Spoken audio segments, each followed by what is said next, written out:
Ang Pangasinan ay isang lalawigan sa bansang Pilipinas na matatagpuan sa rehiyon ng Ilocos sa hilagang kanluran ng isla ng Luzon.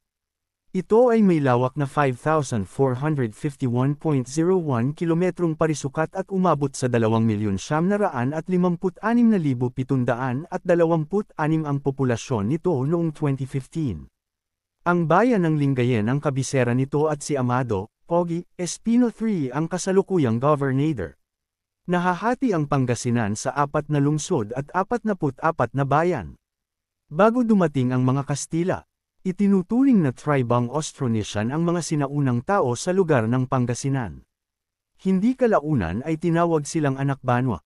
Noon pa man ay nagkaroon sila ng ugnayang pangkalakan sa mga Inchik, Hapones at mga taga-malayo sa Timog Silangang Asya.